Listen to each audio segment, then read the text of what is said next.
Hi, everybody. This is Patti Negri. Welcome to the Witching Hour. Yes, that hour of the day when there's a barky dachshund and the veil is thin and magic happens. I have some great magic for you today. We've just got to incorporate the dog into this because there's nothing else I can do.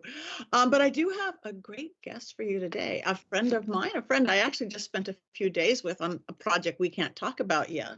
But let me introduce you to Zachariah the Witch. Zachariah the Witch, or Z for short, is a spiritual counselor, eclectic minister, and personality. He has training in crisis response in the intervention protocol, as well as Reiki level 1, 2, and master training. He's certified by the American Clinicians Academy on medical aid in dying training for end-of-life doulas and bedside attendants, assisting those in terminal or end-of-life stages finding a peaceful transition. And that's kind of amazing and kind of different than anybody we have had on.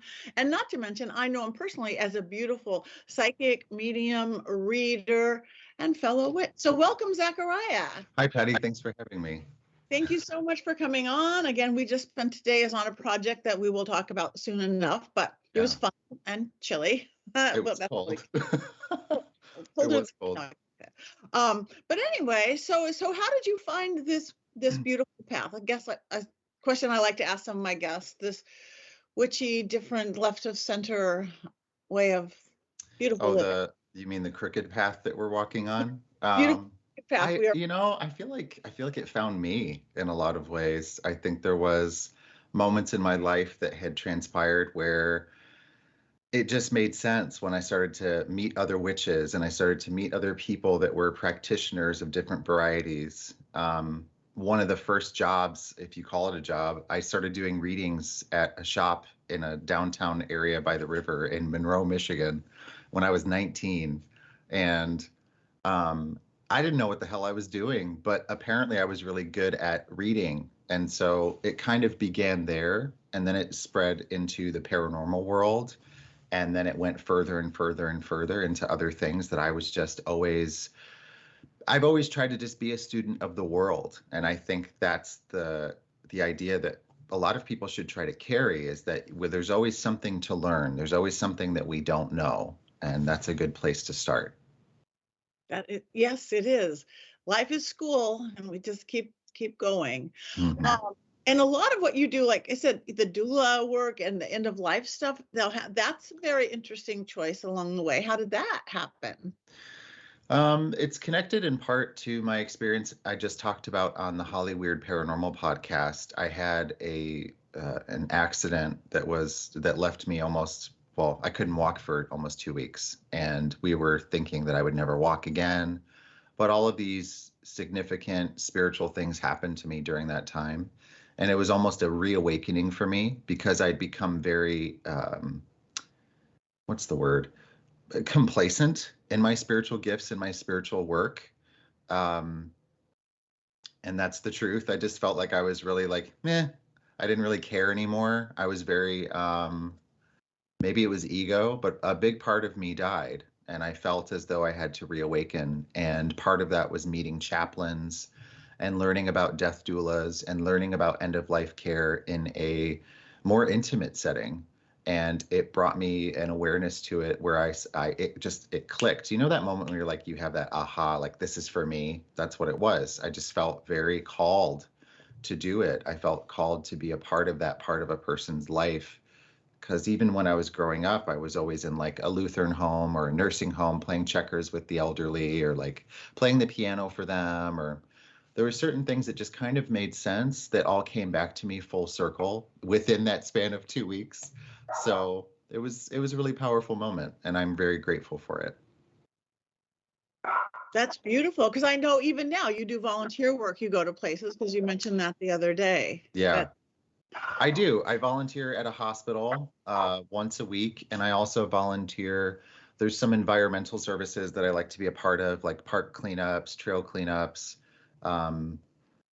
Like I'll give clothing away, like stuff like that. It's really simple things that some of us might not think about day in and day out, but it's things that you can do that make you feel like you're a part of a bigger picture, I suppose. Because there's more than just you and me. There's other people that live on this planet too, who are just like unable to do certain things or be a part of certain things. So I try to contribute as best as I can instead of just complaining about it. So I know, because that complaining does nothing except to bring nothing. everybody around you. It's like, Yeah. okay, because we know Yeah. people like that. I think that is beautiful. Whoa, and my clothes are falling off again. It's a strip show. It's a strip show. Yeah, it's one of those goofy mornings. Mhm. This we do like a lot of practical stuff. If this keeps falling off, we will be necklaceless. It is really cool though. I hope you get to keep it. I like it. We will try. It's magnetic, but it's feeling magnetic somewhere else, I guess.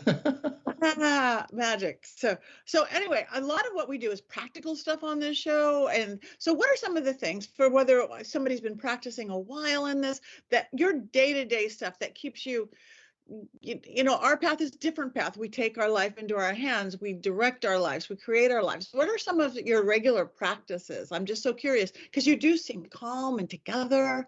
Thank And you. it's wonderful thing. So Yeah.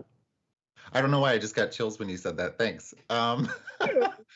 But so a lot of practical witchcraft, or a lot of practical tasks that people can hold themselves to are simple things for me. I didn't know how important routine was until, I mean, I really started doing it. You got to walk the walk and talk the talk. So typically when I wake up, I am just in a state of gratitude. It's going to my altar, because I have an altar, and not everybody has to have an altar, but I do have one, and I have a large one and I have a small one.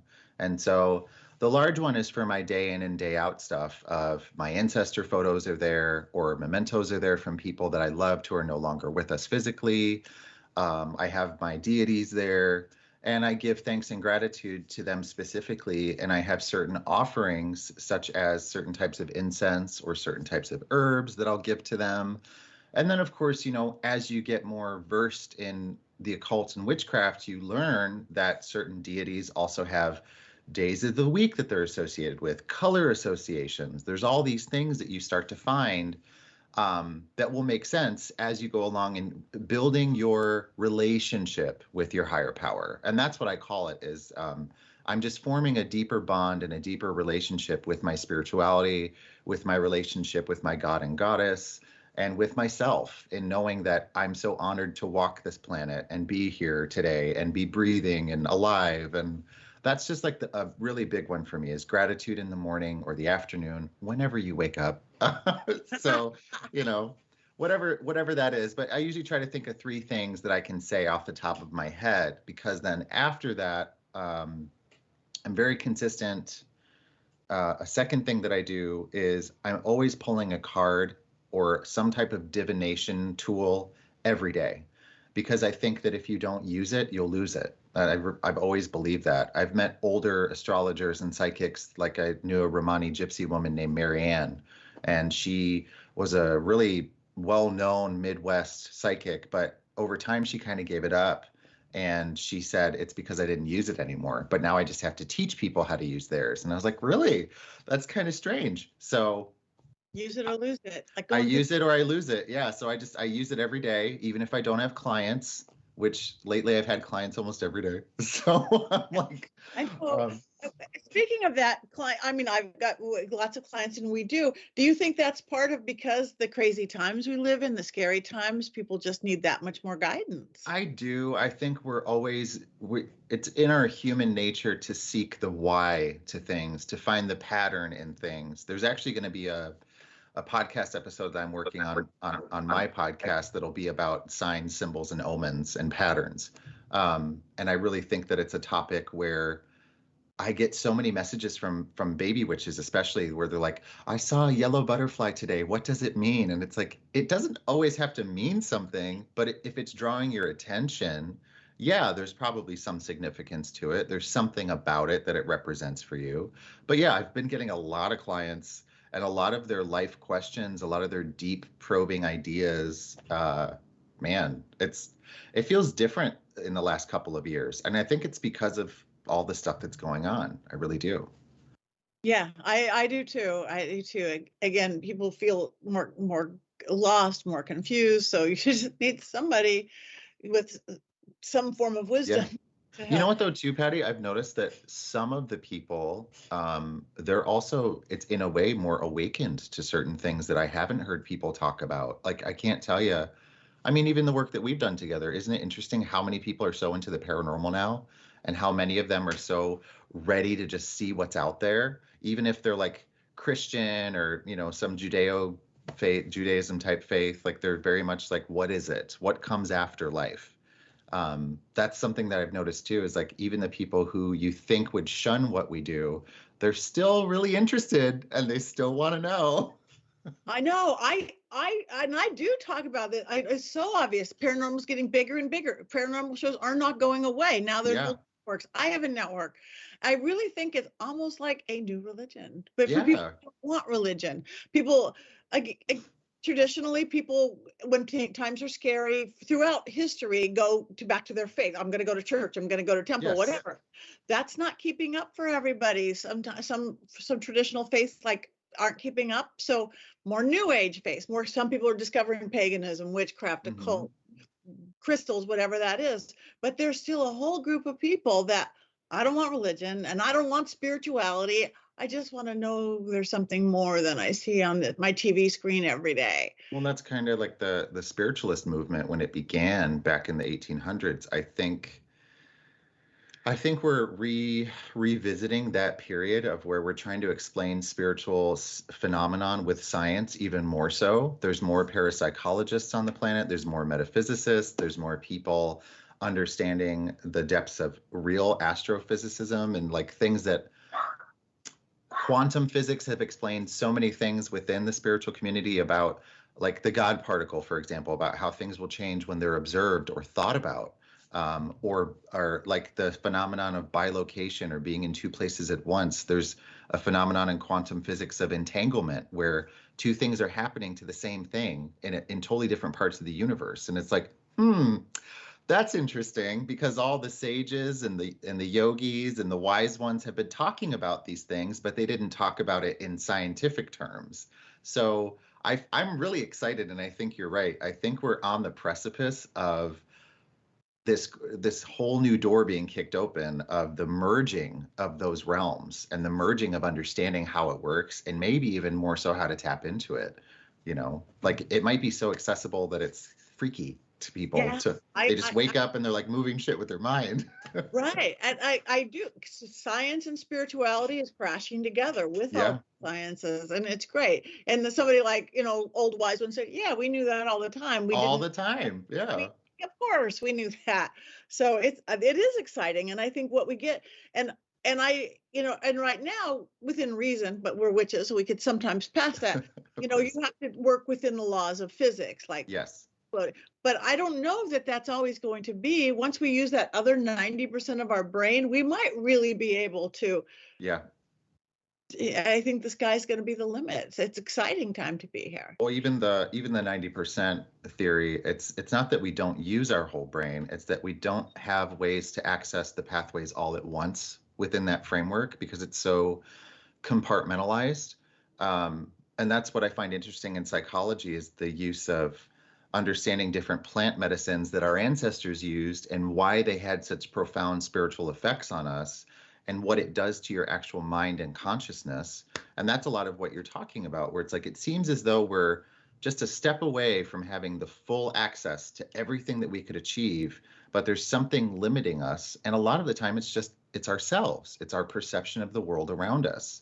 It's our perception of what we're able to do. But yeah, we do kind of have to, unfortunately, use the physics that we're currently in, but I'm ready to levitate. I'm ready to do that shit. I know, we'll be there like, first up. I see. Yep. I'm so ready. And I am too. And we are our own worst blocks, I think, in everything, not just spirituality in life. That's just because we're silly humans, but cute. We're cute anyway, us silly humans. So yes, I think gratitude is great. Mm-hmm. And I think number one of what we are grateful for. And luckily that's made a nice movement in itself, with or without religion or spirituality. We're doing gratitude journals and vision, things like that. So yay. Physical exercise is another one too, or physical movement. Like even before I ran into you at the airport when we did this super secret project, I had gone to the gym right before, and I was like, I have to feel in my body before we go and do this. I have to stay connected to myself, and whatever your level of physical attributes or how you look or whatever it is that you're capable of, whatever capabilities you have, I think the biggest one for me isn't just the exercise part, it's also being amongst something green, like a nature path, a walk in the woods. If you can access that, go to the water, the river, wherever you are. I think taking off your shoes, touching the earth, like those are daily things that I have to do, or I feel like I'm spinning out. I just feel like a crazy person. Um, and that's such a simple thing to do because it also goes back to that reverence and sacredness that we find within Mother Earth and who she is as our mother and where we come from. So, yeah, does that make sense?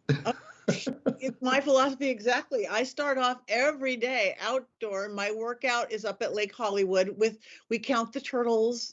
Oh, I love that. Yeah. We talk to the deers. We have blue jays. We feed peanuts. We have the ravens and the crows that is my sanity every day.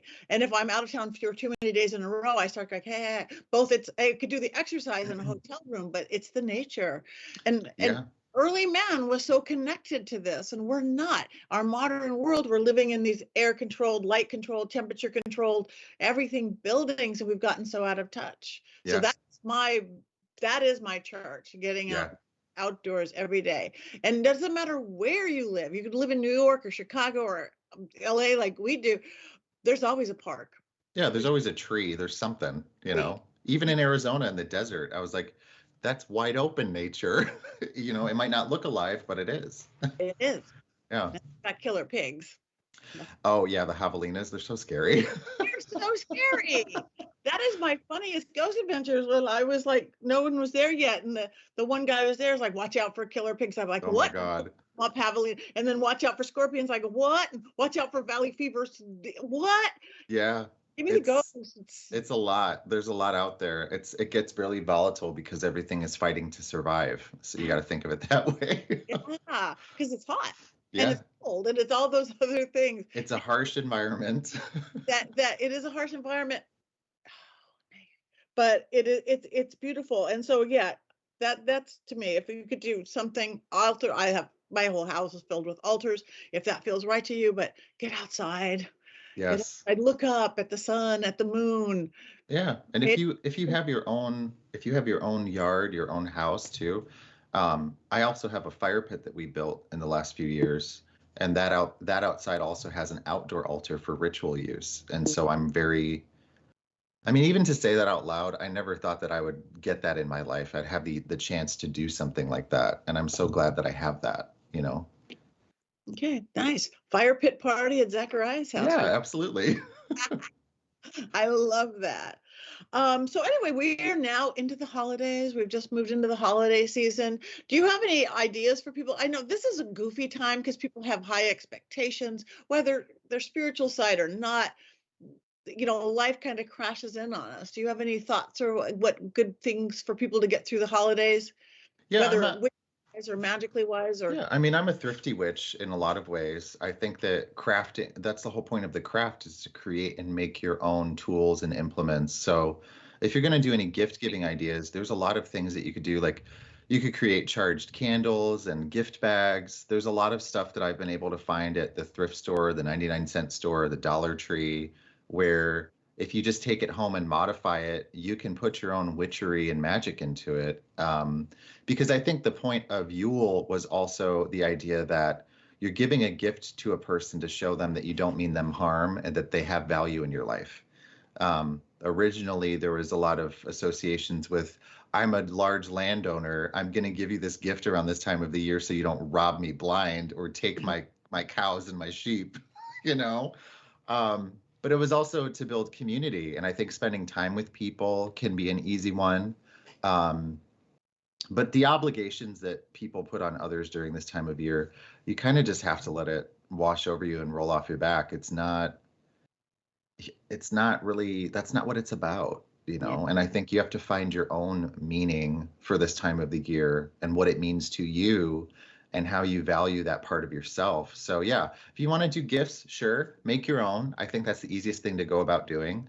There are also other witches and practitioners who make gift boxes and sets like that online. I don't know how affordable they are, but they do exist. I also like to give the gift of knowledge. So people like Patti, buy her book, give it to a friend. I have other people like Mystic Dylan, buy his book, give it to a friend. Like there's people where you can support dual, there's a dual nature of like support your friends that made it, but also support people in educating themselves on those things. That's a good way to do it. That is a great way to do it. And it doesn't have to cost very much at all. My book's cheap. Yeah. One thing that when I started, again, I had kind of an orphan, I called it Christmas, Yule, Kwanzaa. I called it everything. Christmas, Kwanzaa. Kwanzaa, yes. And, but again, starting this years ago when everybody was the struggling artist, struggling actor, struggling musician, didn't have anybody to do, we did a little simple white elephant gift where you bring one gift, but it had to be, it couldn't be new. It had to be a hand-me-down or a thrift store or something you were gifted. People worked all year to find either the best or the worst or the funniest. And we still do it because it's way more fun than anything else because you could steal them from each other. And it's just some camaraderie and you didn't spend anything. Mm-hmm. Lots of things you could do on that gift thing. But it's a time for us. It's the dark time to go inside. Yes. And I think that's a big point to bring up. People forget that a lot of our alone time during this time of the year is meant for us to regrow and to recharge. So when you said obligations, I was like, you're right. There's these weird obligations from the commercialization of this time of the year. But when you get down to the core of where these traditions came from, a lot of it was to conserve what you had, to appreciate what you still have coming, and to start again. So there's a sense of renewal that comes with this time of the year. Yeah. Yeah. So the quieter, reflect, go inside. Yeah. Be zen, be peaceful. Sometimes tell people to fuck off. I don't know. Exactly. No, I don't want that. Yeah, because it's especially the last few years, it's just been odd. So do you have anything fun and coming up in this new year or anything? Yeah, there's a few things. I mean, I'm still working on my podcast around the cauldron. I decided to, kind of like what we're talking about. I took a break. I'm conserving my energy because a lot of my work has been focused on my clients, doing projects for YouTube channels or, being a consultant for TV shows, stuff like that. But as far as anything coming up that people can come to or participate in, it's all just like reaching out to me, solely. That's about it. I'm not latching on to any like festive holiday ideas for anything unless someone invites me to something. So I am throwing an ugly sweater party at my house. I'll send you an invite. Oh, please do. That's a perfect party. I would love for you to come. But that's about it. I'm taking the advice that we're giving. I'm using a lot of this time to be with people that I'm close to appreciate what I have around me, and to just kind of conserve my energy and kind of take on the full force of the coldness of winter and just be like, no, I'm hunkering down, I'm chilling out, and I'm staying safe. Yeah. I am too, actually. I've been on the road, and traveling, and it's all stops. Yeah. It stops after that first week in December. I'm home. I'm going to stay home. I'm going to get to re-meet my husband, my dog, my kid. Yeah. Do things that I haven't done in so long. Does it ever feel like people don't realize how much work goes into doing what we're doing? Like, yeah, it looks fantastical and magical because it is, but I sometimes wonder if they think that it's easy. It's like, no, it's not easy. It's not easy. It's none of it's easy. Easy. The word easy to me is overrated. Easy, is overrated anyway, because the good stuff is usually not the easy stuff, but it is not easy. It is not. I know how hard we work, and I think some people do, but most people don't, because they see it. Oh, we flew here, or we did this, or you're on a TV show, or we're this. It's like, that's a lot of what it is.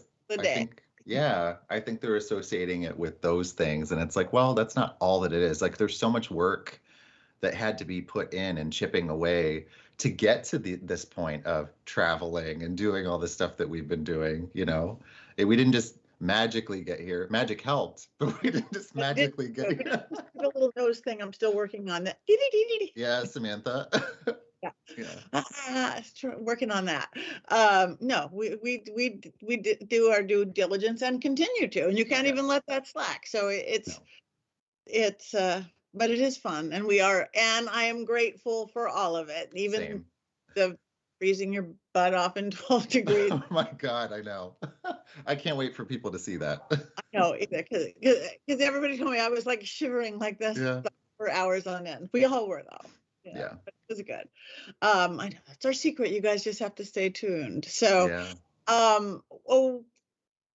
one last thing. If you had one, before we get and see where people can find you and all that, if you had one tip for people, again, the world is stressy right now. We're going into holidays, which are stressy right now.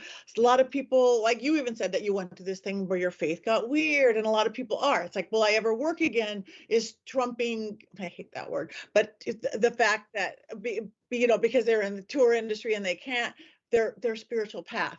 Do you have any suggestions for people who have like kind of fallen down the rabbit hole because of everything going on?